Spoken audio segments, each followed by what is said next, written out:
atención a lo que viene.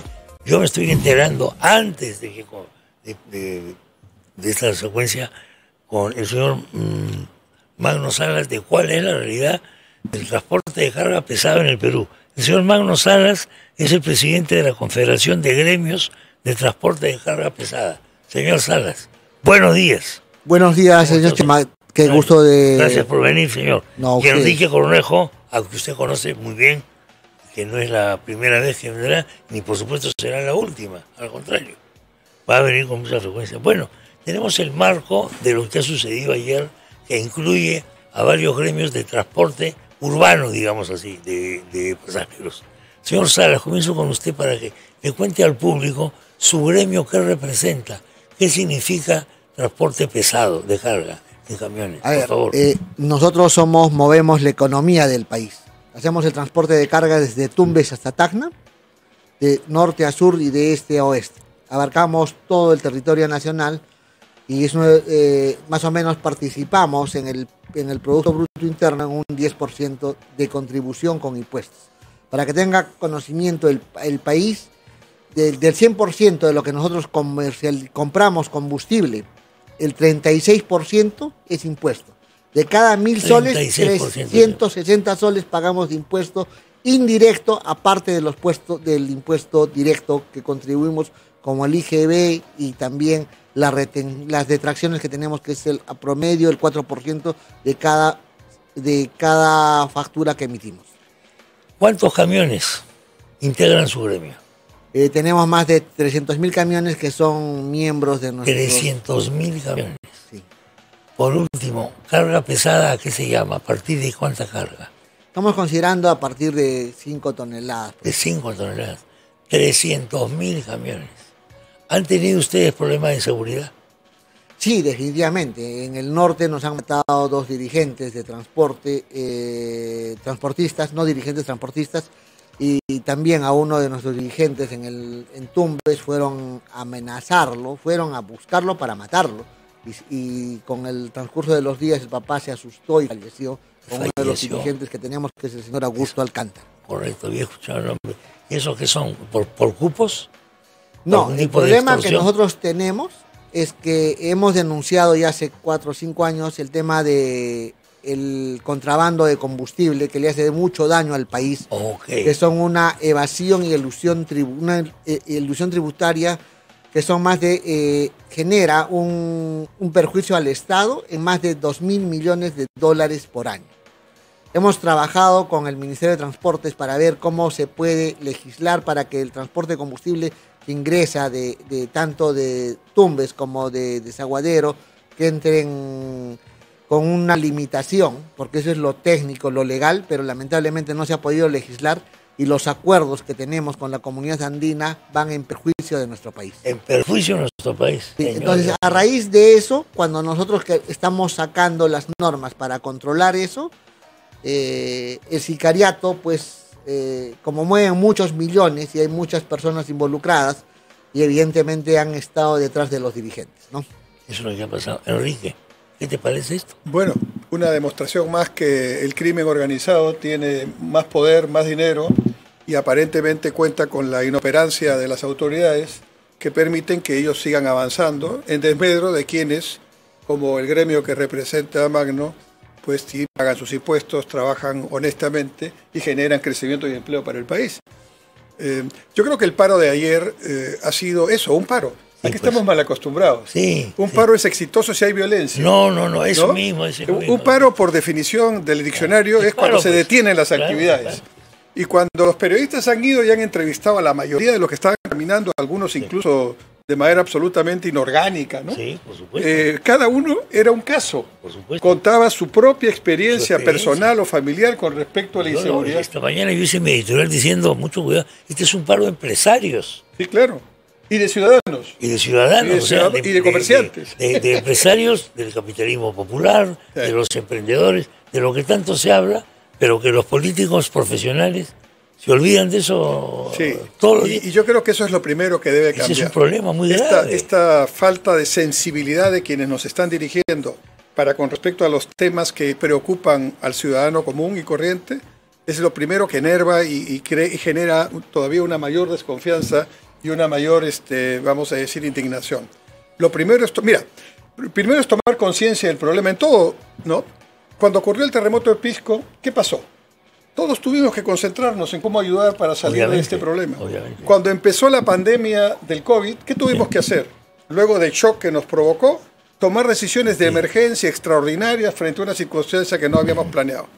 Bueno, estamos frente a un problema de ese tipo, pero nuestras autoridades, empezando por la presidenta, están en otra frecuencia. Lo que se nota es que esta nomenclatura, digamos, política, la clase política, sé que el término es impropio sociológicamente, pero nos entendemos, vive otro Perú. Sí, vive otra frecuencia, y creo que esa frecuencia está más vinculada a su supervivencia política en términos de llegar al 2026 que a lo que le ocurre en el día a día al ciudadano.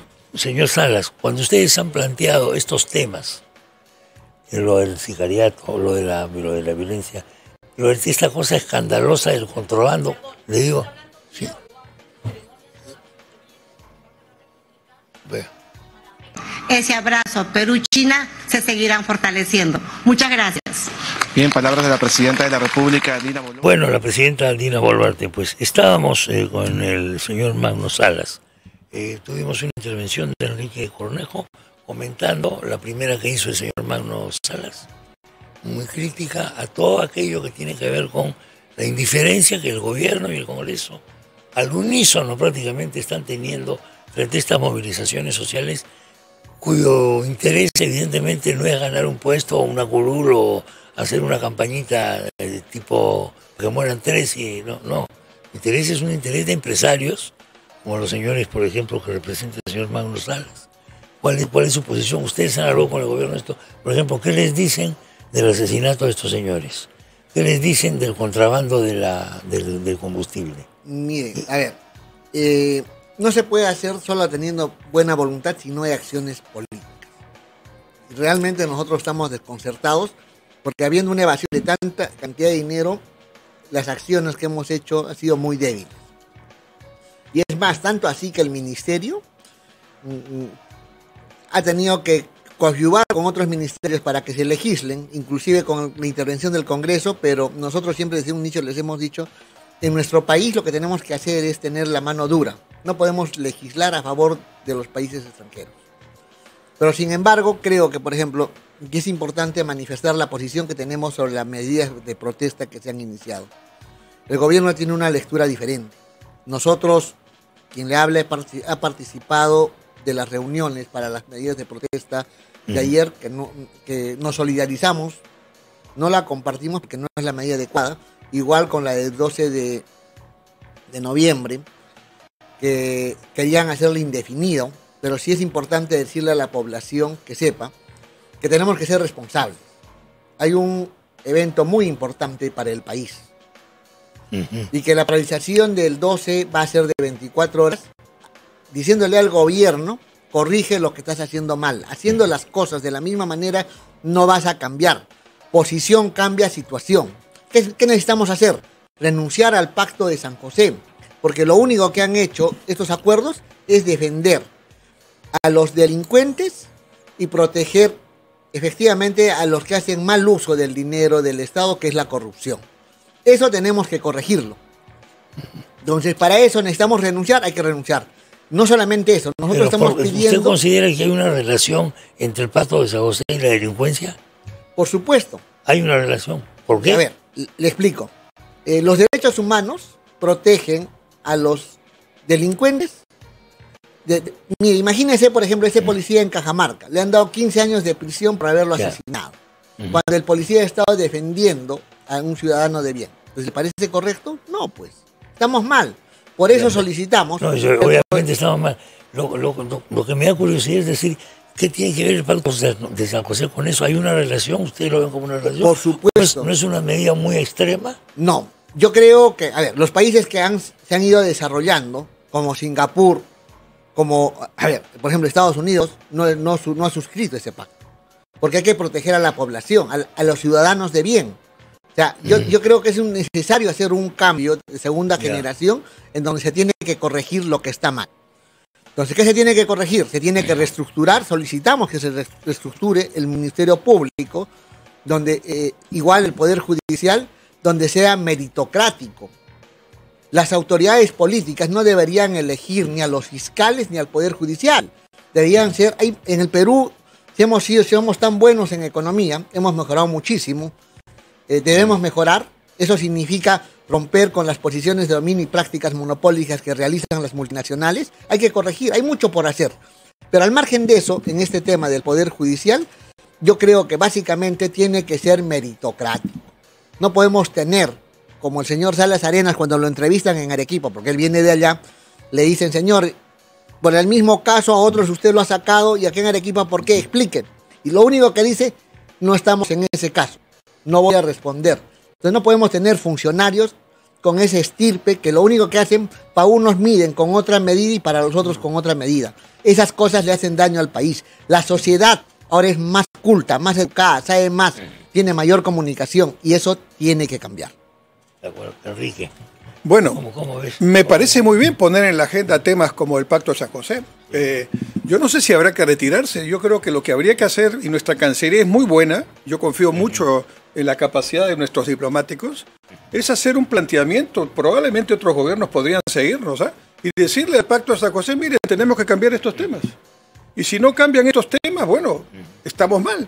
Evidentemente, se ha mencionado Estados Unidos. Estados Unidos no forma parte de ese pacto. Y evidentemente, si tú en Estados Unidos, para tocar el tema de inseguridad, solamente le levantas la voz a un policía, el policía viene y te pone el aparato eléctrico y te tumba en la calle.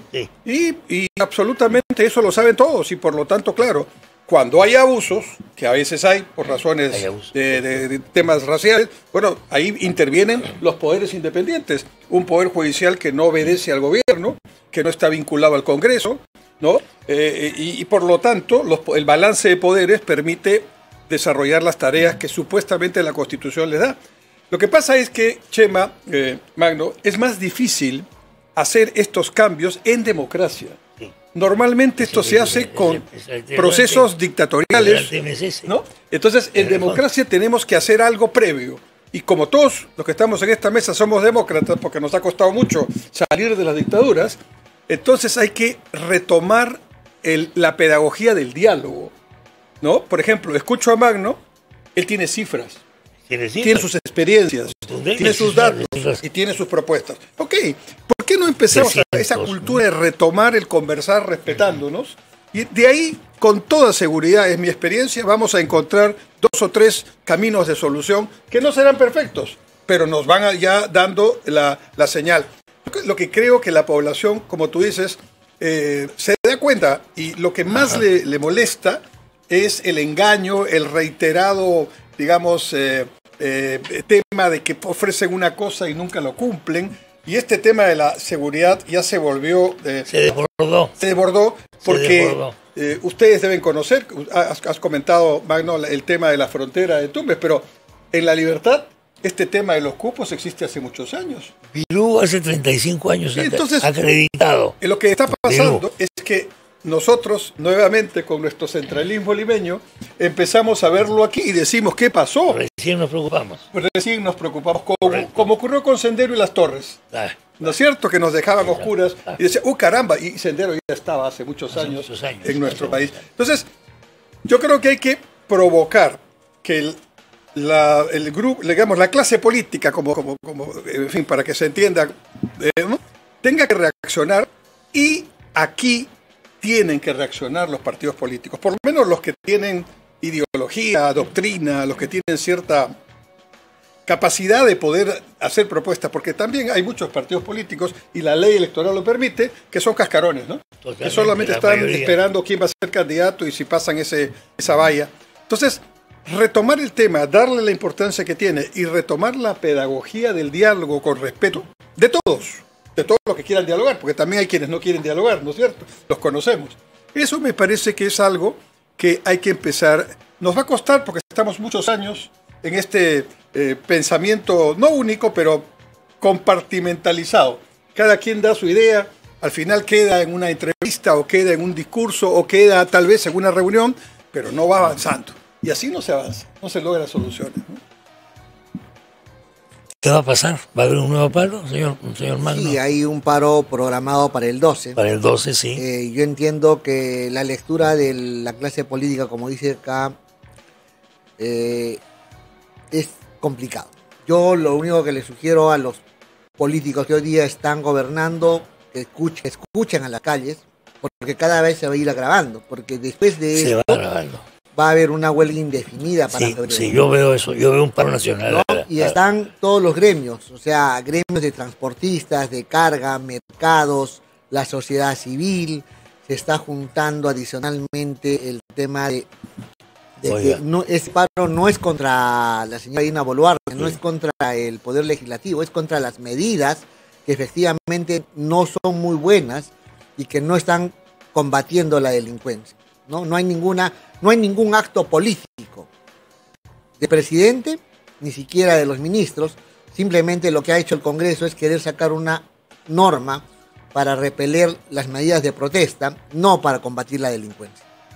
Y acá hay un problema constitucional, es que esta situación de emergencia social que además entendemos, porque no es producto de hoy, es producto de muchos años, se va acumulando, pues, de acumulativa, va acercándose al 28 de julio del 2025, sí, donde hay un pequeño pero gran detalle que la Constitución plantea. Entiendo. El Congreso de la República puede vacar a la señora presidenta sin tener que irse. Así es. Porque en el último año del mandato no se puede, digamos, se puede vacar, pero no se va al Congreso. Que es el único elemento, desde mi punto de vista, que hace que haya hoy un entendimiento entre el Congreso y la señora presidenta. Un entendimiento de mutua, digamos, conveniencia para que, digamos, mantengan el statu quo. Pero no estamos en momento de statu quo. Estamos en una guerra. El enemigo ya no es un enemigo externo, es un enemigo interno, pero que tiene poder de dinero, poder transnacional, que tiene poder de infiltrarse en las conciencias de la gente, de los políticos, de los fiscales, de los jueces. El dinero es un elemento corruptor y aquí el narcotráfico, la minería ilegal, la llamada, digamos, ilegalidad de la trata de personas, por mencionar tres de los temas, sicariato, en fin, es muchísimo poder con un Estado que no está haciendo su trabajo. Y cuando la autoridad del Estado es sobrepasada, ya se le perdió el miedo. El mejor ejemplo, lamentablemente, son las declaraciones de emergencia. Allí en los distritos donde hay declarado emergencia siguen delante de los policías y con la Fuerza Armada también en la calle los delitos. Como se ha dicho, son declaraciones de emergencia. Entonces, el otro día, ahora están quitando, van a dar una norma que ya se está aplicando en varios municipios para que no puedan ir dos en una moto. Yo no digo necesariamente que esté mal, pero después de tanto cavilar, de tanto debate, a lo que se les ocurre decir es que no vayan dos en una moto, por favor. Y esto además, debo decir que ya lo han hecho en Puente Piedra, en Ancón y en varios distritos más, ¿no? Sí, en realidad yo sería más preciso. Yo no lo prohibiría, pero yo haría que policía que ve en una moto a dos personas, sobre todo si son varones, ¿no? Yo los vigilaría o tal vez lo detendría preventivamente. Porque la moto es un instrumento, es un vehículo de transporte que hoy es usada, digamos, de una manera masiva. A nivel nacional, para ir al trabajo, para hacer trabajos, para llevar a los hijos al colegio, en fin, no es lo óptimo. Pero los vehículos lineales hoy día son en gran medida el vehículo de transporte. Entonces ahí hay que, como siempre en la vida, Chema, pienso, es más fácil ser radical. Porque cuando uno es radical de cualquier tendencia, uno dice algo, bueno, si funciona bien, si no funciona también. Te entiende más la gente. Sí, además dice, bueno, negro. Por ejemplo, el 2021, cambiamos la Constitución. Sí, claro. Y de pronto cambia la Constitución, va a mejorar el empleo, la salud, es un pensamiento mágico. Claro. Pero hacer el trabajo al centro, que es donde se generan las decisiones y las buenas soluciones, es más complicado. Porque requiere escucharse, requiere pensar, requiere hacer propuestas. ¿Por qué no se está escuchando a la gente, señor Magno? Esto? ¿Por qué no se está escuchando? Cuando vemos una movilización como la de ayer, donde no había gente al tirar piedras, no han salido el encapuchado que le mete un fuego a una no sé qué, a un grifo, etcétera, sino hay gente que son pues empresarios, que están defendiendo el derecho ya, no digamos, a la vida, por llamarlo de alguna manera. ¿Por qué no hay diálogo? A ver, los políticos tienen una mala lectura de lo que está pasando. Eso me parece. Están en un país diferente, están en el país de Alicia y las Maravillas, porque no creo que estén, no tienen el diálogo. Nosotros como transportistas hemos presentado cartas para entrevistarnos con el presidente, nunca nos ha agendado. Hemos tenido la oportunidad de conversar con el ministro de Transportes, con el viceministro, se han hecho las agendas, nos han dado la razón, se está tramitando y no sale la norma. Ya va a ser más de un año que hasta ahorita no sale. Le voy a poner un solo ejemplo. Las licencias de conducir, por ejemplo. Es que parece que hay lobbies que no quieren que se muevan o se hagan las cosas. No podemos en el Perú obtener una licencia para vehículos A3C, para manejar vehículos de carga pesado, a los 27 años, cuando en Argentina, en países como Bolivia, Ecuador, obtienen a los 21 años. Con Colombia a los 18 años. Entonces queremos corregir las cosas. ¿Por qué? Porque evidentemente, si bien es cierto el nivel de accidentes que ha habido, porque nosotros somos un país andino, ahí existen muchas cosas, pero hay que evaluar qué está pasando.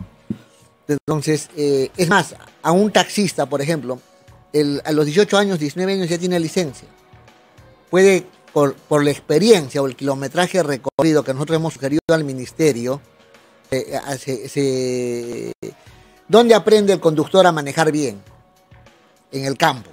¿Dónde se hace el deportista? En la cancha. ¿Dónde se hace el abogado? El abogado se hace trabajando. Los profesionales se hacen trabajando. Igual el conductor. Entonces hay que darle la posibilidad que se le dé una licencia para que junto con uno que sepa manejar, autorizado, puedan trabajar durante unos 20.000 o 30.000 kilómetros recorridos y obtenga la licencia A3C. ¿No? ¿Por qué? Porque ¿dónde se hacen los profesionales? En la cancha, en el trabajo. Entonces les hemos sugerido al gobierno, nos han querido modificar a 25 años, ya no a 27, nos hemos opuesto, les hemos dado y explicado las razones técnicas bien sustentadas y dijeron en el ministerio de acuerdo, estamos, vamos a ir todos a 21 años. Hasta ahora no sale la norma. Cuando eso va a reducir la delincuencia.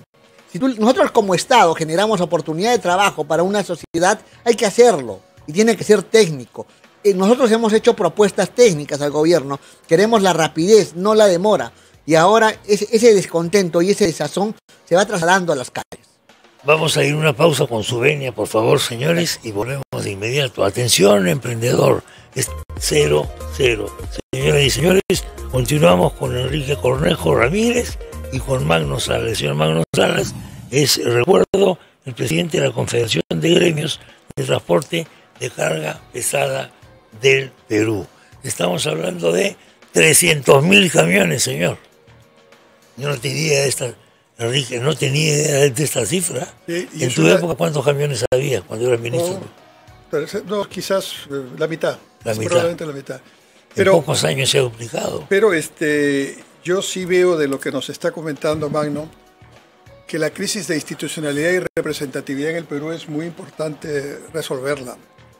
Porque aquí tienen un espacio para hablar sobre el tema, pero esta representación de empresas, camiones, transportistas y otras más parecidas tendrían que tener canales, digamos, de expresión, de articulación. Y de articulación, y digamos, las entidades a todo nivel del Estado que tienen que tomar decisiones tendrían que tener esos canales permanentemente establecidos. Absolutamente. No solamente como consecuencia de un paro o de una situación emergente. Estaba escuchando el tema de las licencias y yo creo que, por ejemplo, en este tema de inseguridad... Lo de la licencia, por favor.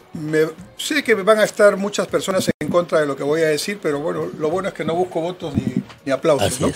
Yo creo que debe volver el sistema militar obligatorio para los jóvenes, ¿no? En mi época había, yo no me siento más o menos por eso, ¿no? Y creo que como... ¿Te han lavado el cerebro en el cuartel? No. Y estuve en instrucción premilitar los sábados. Yo estuve en instrucción premilitar. Servicio militar no he hecho. A mí me enseñaron... Pero instrucción premilitar sí, siendo extranjero yo. Pero yo quería hacerlo. Nos enseñaron a ser disciplinados. Con uniforme. Con uniforme bien planchadito. Tiro al blanco has hecho en el polígono, con los fusiles Mauser, estos gigantescos. Sí. Y nos enseñaron que cuando se interpreta el himno nacional hay que ponerse la mano acá y mirar con respeto Hoy día los chicos no saben ni la estrofa. Que si te vas a poner una escarapela no es una cuestión, no es un esnovismo, claro. Es algo que simboliza tu patria, tu nación.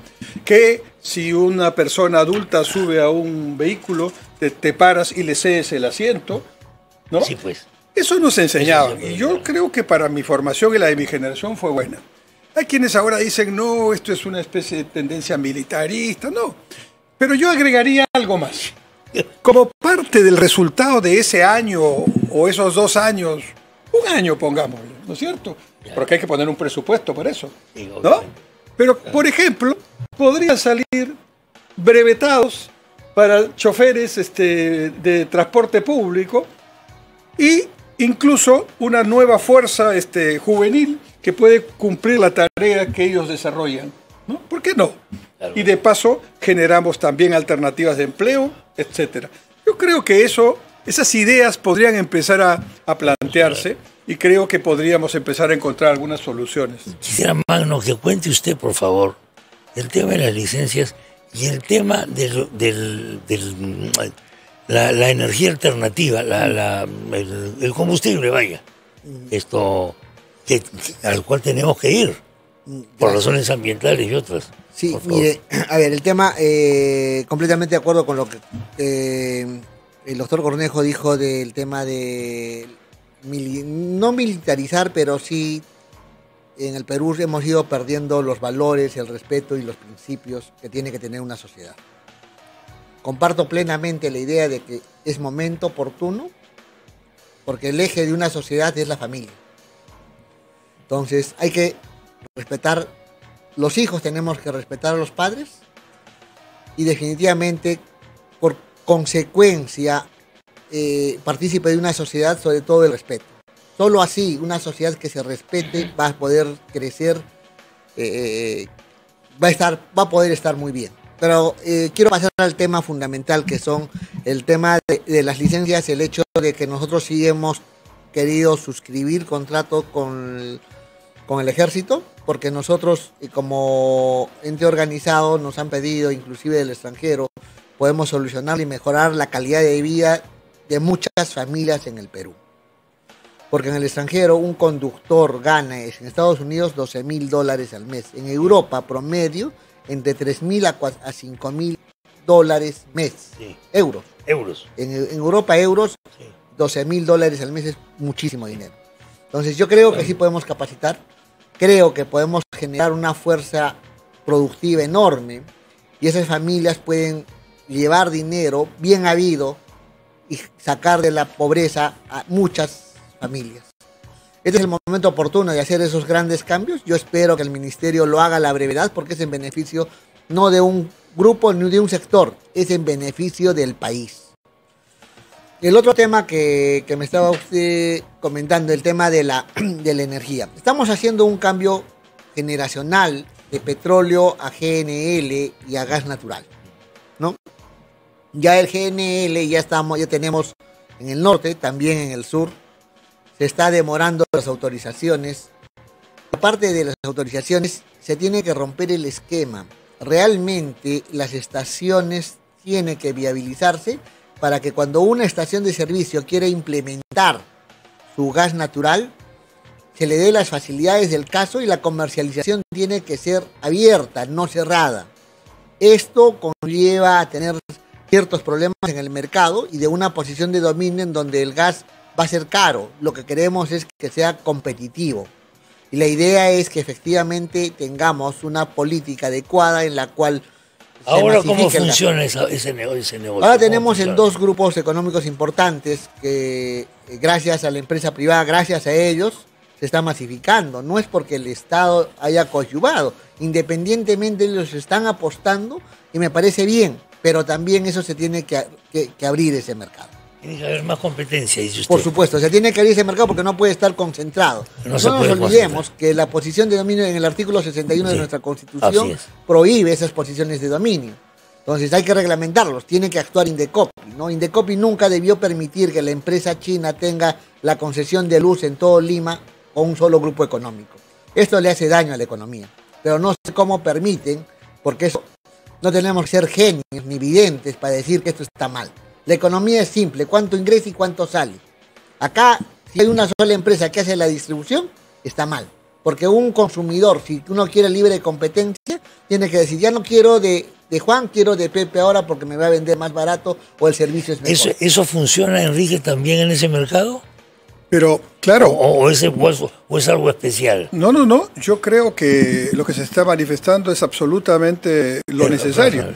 Funciona y además en varios sectores tenemos problemas similares. Y esto lo que revela es que el Estado disfuncional que tenemos no está cumpliendo una de sus tareas básicas, que es regular el mercado, no controlar el mercado, no subsidiar al mercado, no tratar de reemplazar el mercado, sino regularlo, para evitar las condiciones monopólicas, abuso de posición dominante, oligopolios, etcétera. Pero por otro lado, y la regulación el Estado la tiene que hacer no a través de ministros. La regulación se hace a través de reguladores, en este caso Sinermin, ¿no es cierto? Pero los reguladores hoy día tienen hasta tres problemas. Primer problema, no son independientes, no son autónomos, son nombrados por la presidencia del Consejo de Ministros. Segundo problema, ¿no es cierto? Sus recursos dependen del regulado. O sea, el regulado es el que paga sus sueldos. Y tercer problema, como expectativa de trabajo, muchos de los funcionarios, que son gente que se ha especializado, quisiera trabajar en el futuro en el regulado. Entonces eso genera un conflicto de intereses tremendo. Y va a ganar más. Pero va a ganar más. Pero entonces tenemos que hacer méritos. Hay dos reguladores que funcionan muy bien en el Perú. El Banco Central de Reserva y la Superintendencia de Banca y Seguros. Correcto. ¿Por qué funcionan bien? Entre otras cosas porque son autónomos constitucionalmente. Claro. Pero además porque preparan a su gente, no reciben tarjetazos ni recomendaciones políticas del gobierno de turno, y la gente que está ahí es la mejor preparada. Los preparan, los mandan al extranjero, los tienen aquí y por lo tanto tienen un resultado que es absolutamente positivo. ¿Cómo están los otros reguladores? O Sinermin, o Ciptel, o Citran y otros más. Su salud, porque vienen varios sectores. Absolutamente, digamos, dependiente de decisiones del gobierno de turno, con problemas incluso de tareas de autonomía para su regulación, y entonces la regulación no funciona. Y en Indecop incluso hemos tenido situaciones recientes donde han habido personas que no tienen la capacidad para poder manejar esa institución y han estado ahí. Y Indecop maneja competencia, maneja temas como el dumping, que son cuestiones muy técnicas que tienen que tener una especialidad. Pero sobre el tema energético, el mundo va hacia un cambio de matriz energética. En los próximos 40, 50 años, el petróleo va a tener que dejar de ser el recurso que hasta el momento todavía es. Están avanzando las tecnologías alternativas, los paneles solares, la energía eólica y otras energías no convencionales. Y nosotros, porque Dios es peruano, tenemos la posibilidad de tener el gas. Pero nos disparamos al pie, pues. El gasoducto sur peruano está entrampado por un tema judicial y político. Hay que, digamos, separar el tema judicial, que vaya por su camino, pero el gasoducto, ¿qué culpa tenemos nosotros de que haya ahí un entrampamiento judicial o político? El gasoducto tiene que licitarse y tiene que licitarse de manera tal que se pueda lograr lo que además deviene de un gasoducto. ¿Qué cosa es? Por ejemplo, la petroquímica. Si nosotros tenemos la petroquímica que está en el proyecto del sur, entonces vamos a poder hacer nuestros propios fertilizantes para no tener el problema de hace 3 años que no podíamos traer el fertilizante por la crisis que hubo y los precios se dispararon y por la inoperancia del entonces Ministerio de Agricultura. Amorosa. Sí, y entonces así es. La pregunta es, y aquí estoy con un gremio importante de transportistas, si eso es lo que hacia donde va el mundo, entonces parte del diálogo debería ser, ok, en los próximos 20 o 30 años, ¿qué tipo de combustible vamos a usar en nuestro transporte público? Y seguramente serán combustibles limpios, renovables, como el gas. Entonces, necesitamos más centros de servicios, necesitamos más abastecimientos para poder tener eso a disposición. ¿Cuánto es la inversión? ¿Quién la va a hacer? Y no podemos manejarlo solamente con 2 posibles usuarios, ¿no es cierto? Porque el equilibrio es lo que hay que buscar, no los extremos. Bueno, en fin, vamos a ver cómo funciona. Yo les agradezco a ustedes la visita. Gracias, Chema. Muchísimas gracias. Hacen ustedes muy amables. No, para mí, lo que ha contado el señor es totalmente nuevo. Para mí, lo que pasa es que yo no soy Enrique Cornejo Ramírez, ¿no? Evidentemente. Pero este universo no está siendo entendido por los políticos, ¿ah? Ellos tienen un problema que no han contado también.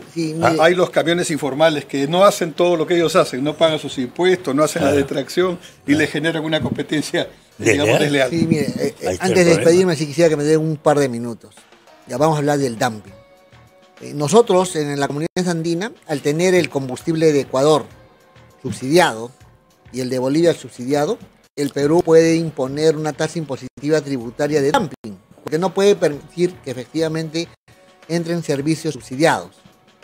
Nosotros esto lo hemos hablado en el ministerio, le hemos solicitado al ministerio porque evidentemente es el ministerio de nuestro ente rector en el transporte que debería canalizar el hecho de solicitar al Ministerio de Economía y Finanzas y a través de Indecopi prohibir el ingreso de estas unidades.